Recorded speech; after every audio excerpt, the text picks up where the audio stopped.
Good morning to all.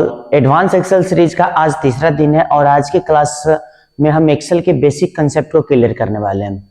लेकिन सबसे पहले आप लोगों से एक छोटा सा रिक्वेस्ट है कि अगर पिछले दो वीडियो को नहीं देखे तो जाके एक बार जरूर देख लीजिएगा, क्योंकि वो दोनों जो पिछले दो जो वीडियो है वो आपके कंसेप्ट को और भी क्लियर करने में मदद करेगा। जाके एक बार जरूर देख लीजिएगा। आइए आज के क्लास को हम स्टार्ट करते हैं। एक्सेल को जब आप स्टार्ट करते हैं तो देखेंगे कि बाय डिफॉल्ट एक फाइल के अंदर एक वर्कशीट यहाँ पे इंसर्ट होके आता है। कहने का मतलब है कि टाइटल बार के बारे में हम पहले ही डिस्कस कर चुके हैं। Title bar show the name of software and current file name. यहाँ पे देखेंगे कि बुक 1 क्या है, ये फाइल के नेम है और यहाँ पे सॉफ्टवेयर का नाम क्या दिख रहा है, यहाँ पे एक्सेल है ना। तो बाय डिफॉल्ट यहाँ पे फाइल का जो नेम यहाँ पे आपको दिख रहा होगा बुक 1 के अंदर एक वर्कशीट यहाँ पे इंसर्ट है। आप चाहे तो एक फाइल के अंदर मल्टीपल वर्कशीट को इंसर्ट करा सकते हैं अपने जरूरत के हिसाब से। वर्कशीट के बारे में हम पिछले क्लास में ही डिस्कस कर चुके हैं कि एक वर्कशीट में टोटल 10,48,576 रॉज और 16,384 कॉलम्स होता है। जहां पे रॉ और कॉलम इंटरसेक्ट होता है, जहां पे एक दूसरे को काटता है, जहां पे एक दूसरे को प्रतिच्छेद करता है, वहां पे एक रेक्टेंगुलर जोन क्रिएट होता है। इस रेक्टेंगुलर जोन को कहा जाता है सेल। और सेल के बारे में भी पिछले क्लास में डिस्कस कर चुके हैं। कहने का मतलब एक वर्कशीट में टोटल अगर सेल की बात करें तो करीब करीब 17 बिलियन सेल्स होता है। यानी कि 10,48,576 को आप मल्टीप्लाई 16,384 से करेंगे तो करीब करीब 17.18 बिलियन सेल्स आएगा। अब एक्सेल का जो यूजर है कहीं ना कहीं डेटा को मैनेज या अरेंज कहाँ पे करेंगे, तो कहीं ना कहीं इसी सेल के अंदर करेंगे। तो इस सेल में अरेंज किए हुए डेटा को आप किसी भी तरीके से एनालाइज कर सकते हैं, विजुअलाइज कर सकते हैं, डेटा को मैनिपुलेट कर सकते हैं। आप अपने हिसाब से इसके ऊपर कैलकुलेशन कर सकते हैं, चाहे वो अर्थमेटिकल कैलकुलेशन हो, चाहे वो लॉजिकल कैलकुलेशन हो। लेकिन अब एक चीज अगर हम आपसे पूछे यहाँ पे कि देखिए एक्सेल तो एक प्रकार का स्प्रेडशीट प्रोग्राम है।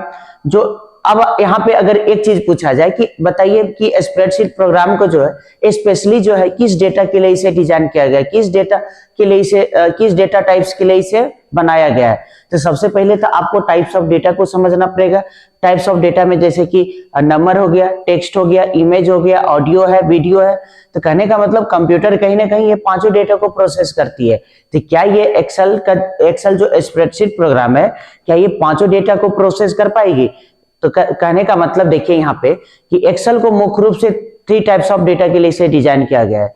यहाँ पे नंबर, टेक्स्ट और इमेज। ठीक है, इमेज का सेंस यहाँ पे एक्सेल के अंदर चार्ट या ग्राफ से है। ठीक है, तो कहने का मतलब एक्सेल को मुख्य रूप से जो है ना 3 टाइप्स ऑफ डेटा के लिए इसे डिजाइन किया गया है, नंबर, टेक्स्ट और इमेज। आइए इसे एक एग्जांपल के थ्रू अगर आप समझेंगे तो समझना आपके लिए बहुत ही आसान हो जाएगा।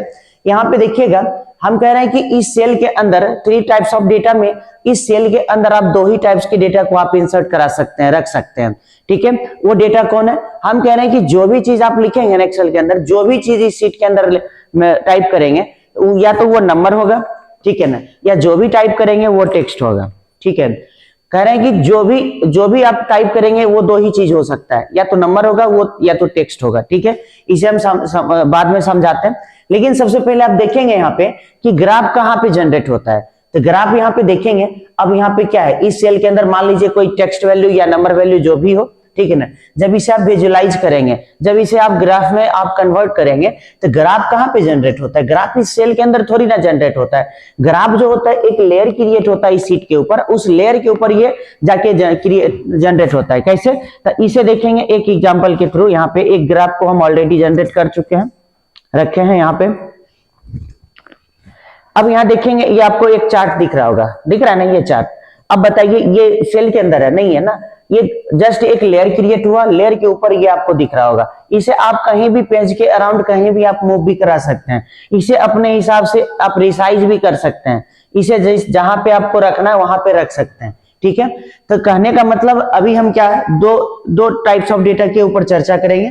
ठीक है ना, तो कहने का मतलब इस सेल के अंदर जो भी चीज लिखेंगे, जैसे कि या तो नंबर होगा या तो टेक्स्ट होगा। तो पहले हम नंबर की बात कर लेते हैं। ठीक है, यहाँ पे देखेंगे नंबर का मतलब क्या है, जिसका अर्थमेटिकल कैलकुलेशन हो सके। ठीक ना, जोड़, घटाव, गुना, भाग ये सब आप कर सकते हैं, तो वो तो नंबर कहलाएगा। चलिए ठीक है, अब यहाँ पे एक चीज और यहाँ पे ले लेते हैं, डेट एंड टाइम को। ठीक है, मान लीजिए कोई एक डेट ले लेते हैं, कोई भी टाइम यहाँ पे मेंशन कर लेते हैं।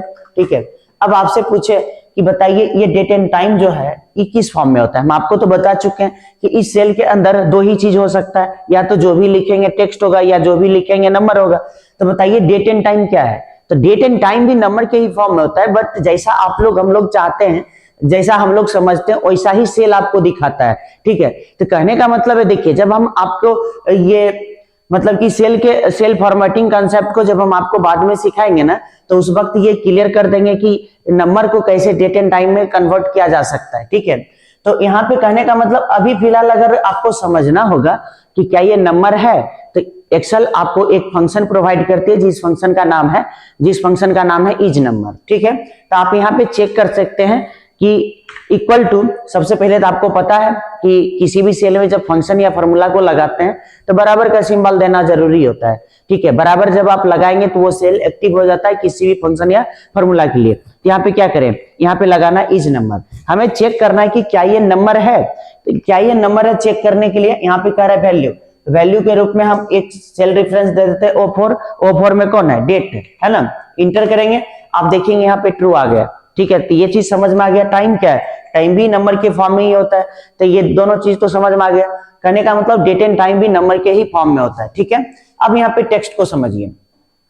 जब भी कोई भी लेटर ले लीजिए, ठीक है ना, कोई भी लेटर टाइप कर लीजिए, कोई भी स्पेशल कैरेक्टर ले लीजिए, इंक्लूडिंग टेक्स्ट या नंबर ले लीजिए, इंक्लूडिंग नंबर या टेक्स्ट ले लीजिए, इंक्लूडिंग कुछ भी ले लीजिए, नंबर टेक्स्ट, ठीक है, स्पेशल कैरेक्टर कोई कुछ भी ले लीजिए। ये जो भी होगा सबका सब क्या होगा, सबका सब टेक्स्ट होगा। ठीक है, तो कहने का मतलब है कि अगर आप इसे भी चेक करना चाहें तो एक फंक्शन के थ्रू आप इसे चेक कर सकते हैं जिस फंक्शन का नाम है इज टेक्स्ट। ठीक है, इज टेक्स्ट। यहाँ पे वैल्यू के रूप में आपको एक रेफरेंस K4 का दे देते हैं, ब्रैकेट 1 इंटर करेंगे तो यहाँ पे आपको ट्रू दिख रहा है ना। जितना भी ये सबका सब ये टेक्स्ट है, यहाँ तक तो कोई दिक्कत नहीं। मेन चीज आपको एक चीज समझना है, यहाँ पे देखेंगे जब भी हम किसी टेक्स्ट को सेल के अंदर टाइप करते हैं तो सेल के जस्ट लेफ्ट में शिफ्ट होता है, लेकिन नंबर को जब हम टाइप करते हैं तो वो कहाँ पे शिफ्ट होता है, तो राइट पे शिफ्ट होता है। ये बाय डिफॉल्ट ये मतलब कि जब आप लिखेंगे किसी टेक्स्ट को टाइप करेंगे तो कहाँ पे, तो ये लेफ्ट में शिफ्ट होता है। जब नंबर को लिखेंगे तो कहाँ पे शिफ्ट होता है, तो ये राइट में शिफ्ट होता है। यहाँ तक तो कोई दिक्कत नहीं।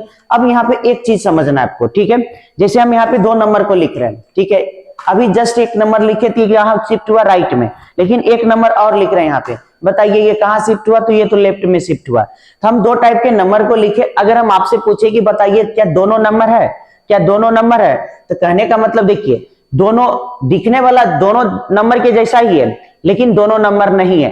एक्सेल में आप नंबर को एज ए टेक्स्ट के रूप में भी लिख सकते हैं। ठीक है, तो आप यहाँ पे देख के भी पता लगा सकते हैं, ठीक है, कि बताइए ये बाय डिफॉल्ट ये शिफ्ट हुआ, ठीक ना, यानी कि नंबर हम लिखे तो ये राइट में शिफ्ट हुआ, एक नंबर लिखे तो यहाँ पे कहाँ शिफ्ट हो रहा है, तो ये लेफ्ट में शिफ्ट हो रहा है। ठीक है, तो कहने का मतलब ये एक प्रकार का टेक्स्ट है, नंबर के जैसा दिखने वाला नंबर है नहीं, ये टेक्स्ट है। कहने का मतलब टेक्स्ट का जो है ना अर्थमेटिकल कैलकुलेशन नहीं हो सकता है, इसको जोड़ घटाव गुना भाग इसका नहीं कर सकते हैं। ठीक है, तो यहाँ पे क्या करना है, इसे अगर चेक करना है ना आपको क्या ये टेक्स्ट है कि नहीं है, तो आप यहाँ पे इक्वल टू, ठीक है ना, एक बार इज टेक्स्ट या इज नंबर लगा के देख लीजिए, ये इज टेक्स्ट, ये टेक्स्ट नहीं है। ठीक है, ये तो फॉल्स बता देगा, लेकिन नीचे वाला क्या है, नीचे वाला ये टेक्स्ट है। तो कहने का मतलब ये चीज समझ में आ गया कि किसी भी नंबर को एज ए टेक्स्ट के रूप में लिखा जा सकता है। तो ये क्वेश्चन भी आपसे पूछा जा सकता है कि बताइए किसी भी नंबर को एज ए टेक्स्ट में लिखा जा सकता है, बिल्कुल लिखा जा सकता है। किसी भी नंबर को चाहे तो वर्ड में भी आप यहाँ पे लिख सकते हैं, जैसे एक फंक्शन है स्पेल, ठीक ना, स्पेल नंबर, आप यहाँ चाहे तो वर्ड में भी कन्वर्ट कर सकते हैं। तो किसी भी नंबर को एज ए टेक्स्ट के रूप में लिखा जा सकता है। लेकिन आपसे एक क्वेश्चन यहाँ पे पूछा जाए कि बताइए किसी भी टेक्स्ट को क्या नंबर के रूप में लिखा जा सकता है, तो आप क्या कहेंगे, आप कहेंगे नहीं, ये संभव नहीं हो सकता। लेकिन एक बात ध्यान दीजिए यहाँ पे, ठीक है, कि किसी भी मतलब कि यहाँ पे नंबर के जैसा दिखने वाला जो टेक्स्ट है, आपको ये कैसा दिख रहा है, नंबर के जैसा, लेकिन नंबर है नहीं, ये है टेक्स्ट। तो नंबर के जैसा दिखने वाला जो टेक्स्ट है ना, उसे आप चाहे तो कन्वर्ट कर सकते हैं किसमें, तो नंबर के रूप में। ठीक है, तो इसके लिए आपको बहुतों तरीका बताएंगे, लेकिन आज हम फिलहाल एक तरीका बता रहे हैं, ठीक ना। लेकिन यहाँ पे देखेंगे जब भी आपको नंबर को एज ए टेक्स्ट के रूप में लिखना हो तो एक तरीका अभी हम आपको सिखा देते हैं, इसके लिए भी बहुतों तरीका है। लेकिन यहाँ पे क्या है कि सिंगल कोट का यूज करेंगे, जो भी आपको नंबर लेना आराम से ले सकते हैं, वो टेक्स्ट के रूप में ही आएगा। ठीक है, अब टेक्स्ट के रूप में तो लिख लिए, लेकिन इसे हमें कन्वर्ट कहाँ करना है, कन्वर्ट हमें करना है नंबर के रूप में। तो एक्सेल में एक छोटा सा फंक्शन है जिसका नाम है वैल्यू, इक्वल टू आप यहाँ पे वैल्यू टाइप कीजिए और यहाँ पे देखेंगे टेक्स्ट, ठीक ना, इसका आर्ग्यूमेंट क्या फर्स्ट कह रहा है टेक्स्ट, तो एक सेल रेफरेंस दे दीजिए P10 का, इंटर करेंगे, देखेंगे ये कन्वर्ट हो चुका है, ये कन्वर्ट हो चुका है नंबर में। कोई दिक्कत यहाँ तक? जो भी कंसेप्ट था थोड़ा बहुत यहाँ पे आपका क्लियर हो ही गया होगा, ठीक है। अब जो मेन चीज है उसको समझना है आपको। एक है वैल्यू का कंसेप्ट। वैल्यू का कंसेप्ट एक एक्सेल का बेसिक टर्म है जो कि सेल में स्टोर डेटा को ये रेफर करती है, ठीक है। आपको पता है कि इस सेल के अंदर, ठीक है, इस सेल के अंदर दो ही टाइप के डेटा को आप रख सकते हैं, या जो भी लिखे, जो भी टाइप करेंगे वो टेक्स्ट होगा, या जो भी टाइप करेंगे वो क्या होगा, नंबर होगा। यहां तक तो क्लियर है। तो कहने का मतलब नंबर और टेक्स्ट डेटा को सेल विजिबिलिटी के आधार से, ठीक है ना, सेल विजिबिलिटी के आधार से और फॉर्मूला या फंक्शन के द्वारा जो रिटर्न वैल्यू है उसके आधार से वैल्यू के कंसेप्ट को कई भागों में बांटा गया, ठीक है। वैल्यू के कंसेप्ट को कई भागों में बांटा गया, जैसे कि आप यहाँ पे देखेंगे, ठीक है ना। हम कह रहे हैं कि यहाँ पे देखिए कोई भी नंबर टाइप कीजिए आप, ठीक है, कोई भी नंबर यहाँ पे टाइप कीजिए, जैसा आप यहाँ पे आपको दिख रहा है, ठीक ना, जैसा आप टाइप किए, जैसा आपको दिख रहा है ना, वैसा ही कहाँ दिखना चाहिए, फॉर्मूला बार में, वैसा ही फॉर्मूला बार में दिखना चाहिए। तो इसे कहते हैं नंबर वैल्यू, इसे क्या कहेंगे, नंबर वैल्यू कहेंगे, ठीक है। लेकिन कोई भी लेटर, कोई भी टेक्स्ट ले लीजिए आप, जैसा आपको इस सेल के अंदर विजिबल हो रहा है वैसा ही फॉर्मूला बार में यहाँ पे दिखे, इसको कहेंगे टेक्स्ट वैल्यू। इसे क्या कहेंगे, इसे कहेंगे टेक्स्ट वैल्यू। यहां तक तो समझ में आ गया। लेकिन यहाँ पे आगे देखेंगे एक चीज, फॉर्मूला या फंक्शन वैल्यू, ठीक ना, फॉर्मूला या फंक्शन वैल्यू। देखिए फॉर्मूला या फंक्शन वैल्यू में थोड़ा सा अंतर समझना पड़ेगा।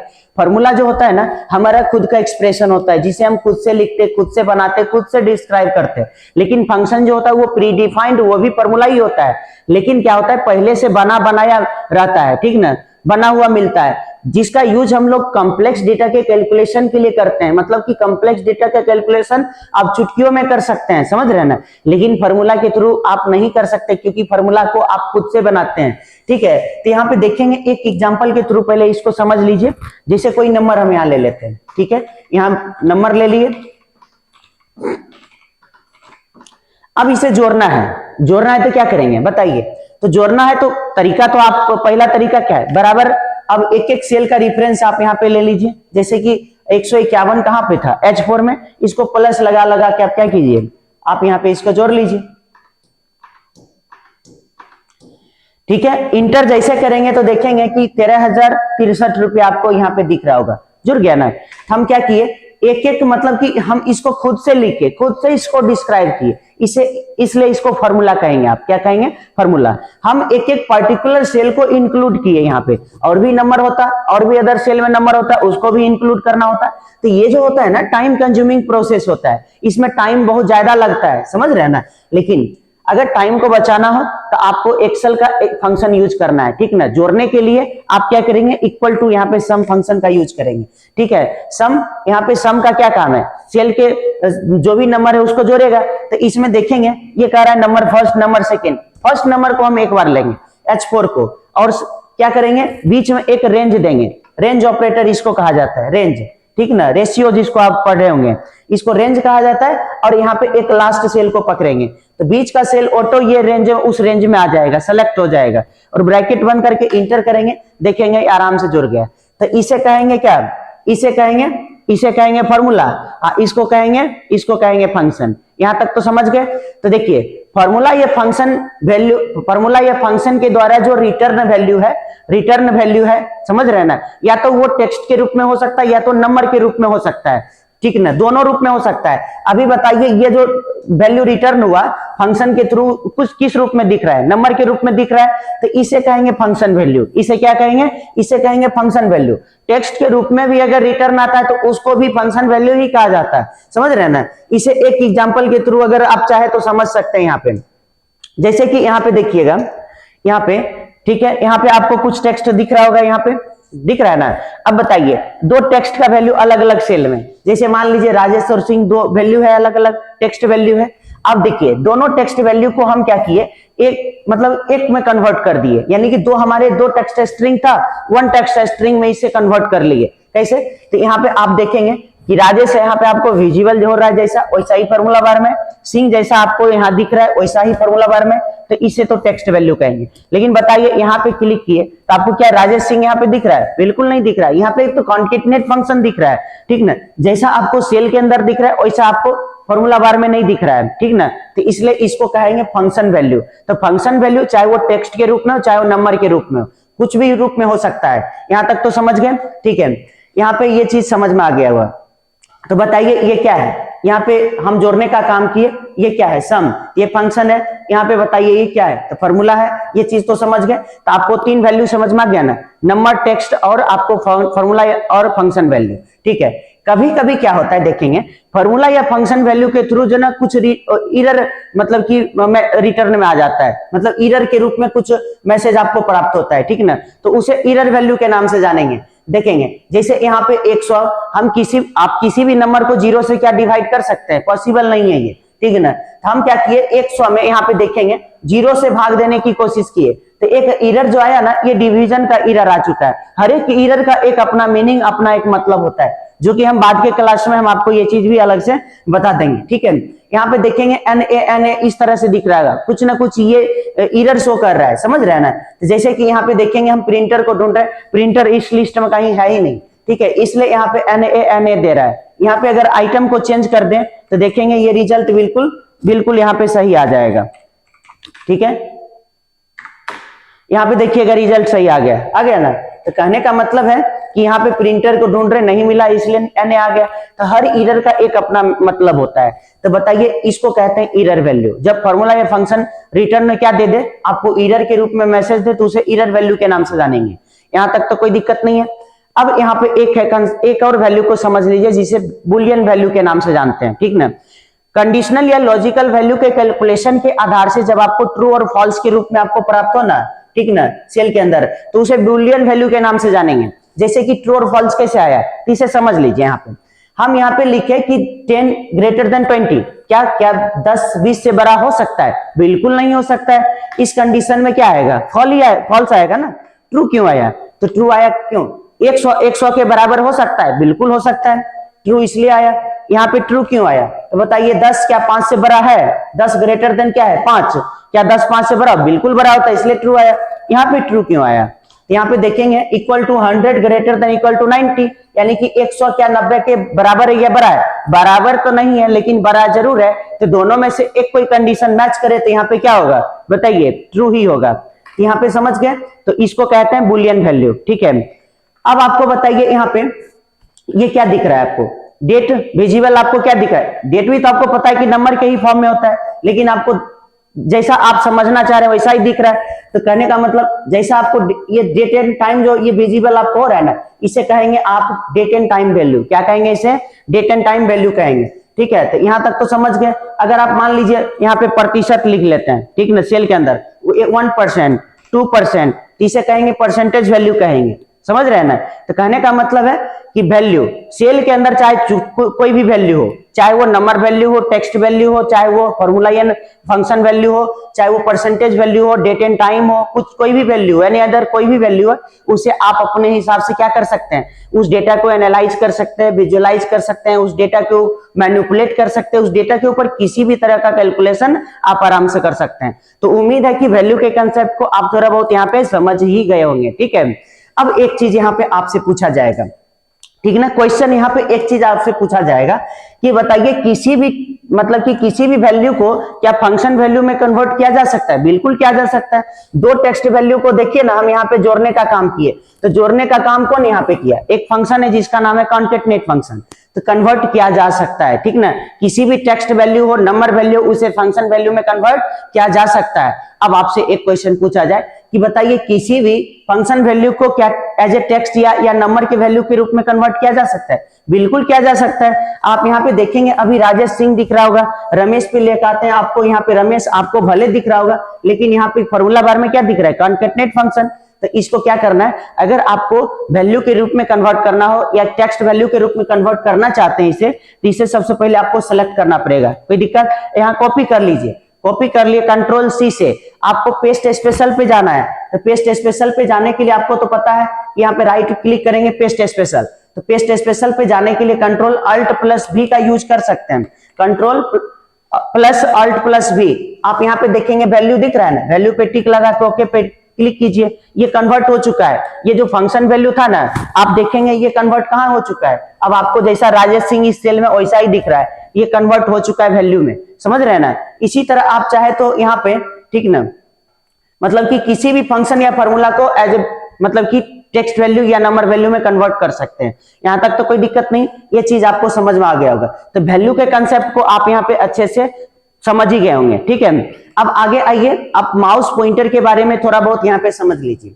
ये देखिए ये प्लस है ना, ये प्लस फर्स्ट आपको दिख रहा होगा, ये मोटा वाला प्लस। सबसे पहले इसको हम ऊपर ले जाते हैं, तो आपको व्हाइट एरो में दिख रहा होगा, इसका क्या काम है, किसी भी कमांड या ऑब्जेक्ट को सिलेक्ट करने का काम यही एरो करता है, समझ रहे हैं ना। जैसे जैसे नीचे आएंगे आप देखेंगे ये अपना रूप चेंज करेगा, ठीक है। यहाँ पे जैसे फार्मूला बार के अंदर है, हम यहाँ पे देखिए फार्मूला बार में आपको आई टाइप का दिख रहा है ना, इसको आई बीम कहते हैं।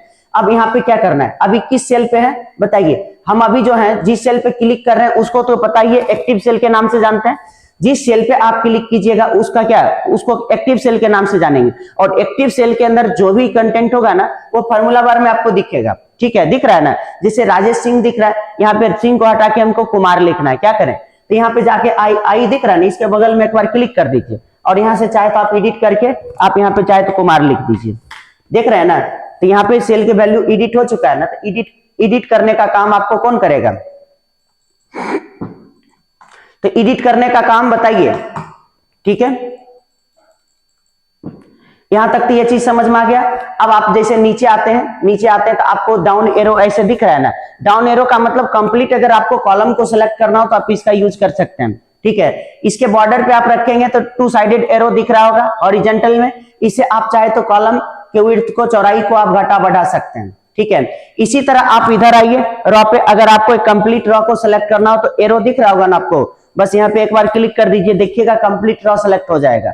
रॉ के हाइट को अगर आपको एडजस्ट करना हो तो वर्टिकल टू साइडेड एरो वाला दिख रहा है, इससे आप एडजस्ट कर सकते हैं, समझ रहे हैं ना। ये सब चीज अगर आपको लिमिटेड कोई भी सेल को सिलेक्ट करना हो, ये मोटा वाला प्लस दिख रहा है ना आपको, यहां से देखेंगे आपको क्या करना है, क्लिक करना है, क्लिक करके ठीक ना, क्लिक करके आपको पकड़ के यहाँ पे क्या करना है, यहां से यहां तक आपको ड्रैग करना है, ठीक है। माउस में क्या होता है, दो लेफ्ट और राइट बटन है ना, तो आपको क्या करना है, लेफ्ट बटन को प्रेस करके रखना है, छोड़ना नहीं है, और इसे आप यहां से यहां तक ड्रैग करेंगे तो देखेंगे सेलेक्ट हो चुका है ना। तो सेलेक्ट करने का काम कौन करता है, ये मोटा वाला प्लस करता है। लेकिन यहाँ पे देखेंगे सिलेक्टिव एरिया का जो बॉर्डर है उस बॉर्डर पे रखेंगे तो फोर साइडेड एरो आपको दिख रहा होगा, इसका क्या काम है, तो इसका काम है कि सेल के कंटेंट को एक जगह से दूसरे जगह मूव कराने का, कि एक जगह से आराम से दूसरे जगह ये आपको मूव करा देगा, समझ गए ना। यहाँ तक कोई दिक्कत, यहाँ तक समझ गए। एक होता है फिल हैंडल बटन, ठीक ना, जो कि फिल सीरीज के कंसेप्ट को हम आपको बाद में क्लास में एकदम डिटेल में बताने वाले हैं, ठीक ना। लेकिन फिलहाल अभी समझ लीजिए कि जैसे सेलेक्टिव एरिया का जो आप देखेंगे जस्ट यहाँ कॉर्नर पे टूटा हुआ भाग स्क्वायर में आपको दिख रहा होगा, फिल हैंडल बटन के नाम से जानते हैं, ठीक ना। यहाँ पे जब आप मोटा वाला प्लस को जब रखेंगे तो ये कन्वर्ट हो जाता है ब्लैक प्लस में, ठीक ना। अब इसका क्या काम है, तो इसका काम क्या है बताइए, तो देखिए यहाँ पे कहने का मतलब है कि इसका काम हम कहाँ करते हैं, एक एग्जांपल के थ्रू एक बार समझ लीजिए। जैसे मान लीजिए कोई नाम लिख लेते हैं यहाँ पे, ठीक है, जैसे कि नाम लिख लिए, दो नाम यहाँ लिख लेते हैं, ठीक है। अब कहने का मतलब दोनों नाम को एक बार हम सेलेक्ट कर लेते हैं, ठीक ना। अब जस्ट टूटा हुआ भाग जैसा दिख रहा है ना, उस पे रखेंगे तो ब्लैक प्लस में दिखे।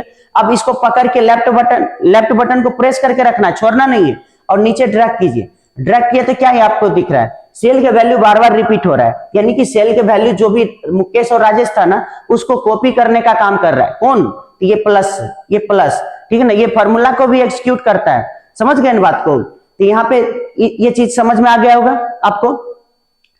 यहाँ पे देखेंगे जैसे कि कोई भी नंबर आप ले लीजिए, ठीक है, कोई भी नंबर यहां से ले लेते हैं,